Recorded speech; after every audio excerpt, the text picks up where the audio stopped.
আমরা ষড়যন্ত্র শিকার হয়ে হামলার শিকার হয়ে আমাদের স্কুলগুলো বাদ দিয়েছে।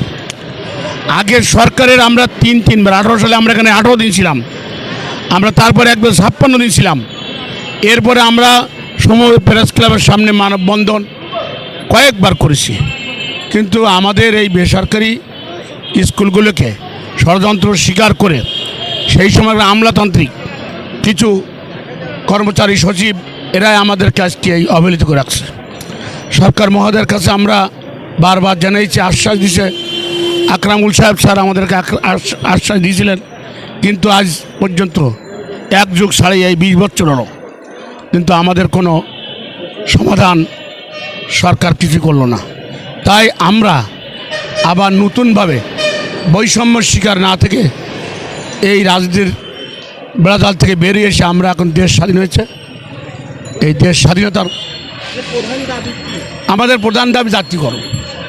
আমাদের স্কুলের বাচ্চাদের সব আছে, আমরা সব করি সরকারি কাজকর্ম। আমাদের একটা দাবি, সেটা হলো যে আমাদের স্কুলটাকে জাতীয়করণ আর শিশু বাচ্চাদেরকে উপবৃত্ত, এইটাই আমাদের উপবৃত্ত আর শিক্ষকের বেতন ভাতা।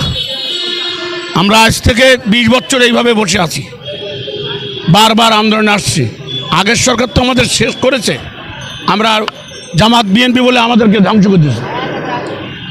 এখন নতুনভাবে দেশ স্বাধীন হয়েছে, আমরা নতুনভাবে আন্দোলনের জন্য দাবি জানাইছি এবং ছাত্র বৈষম্য ছাত্র আন্দোলনের সবার কাছে আমরা জানানোর পরে ওনারা আমাদেরকে একটা আশ্বাস দিয়েছে, সেই জন্য আমরা এখানে বসে আছি।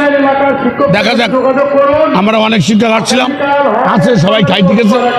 আমাদের দাবি আদায় না হওয়া পর্যন্ত আমরা এখান থেকে উঠব, এটা আমাদের মূল বস্তু হলো। আমাদের সামান্য সরকার বর্তমান উপদেষ্টা মহোদয় আমাদের 1 মাসে 1 টাকা ওদের বেতন দেয়, সেটা আমরা সন্তুষ্ট। আর আমাদের শিশু বাচ্চাদের উপবৃত্তের দাবি, এইটা হলো আমাদের দাবি।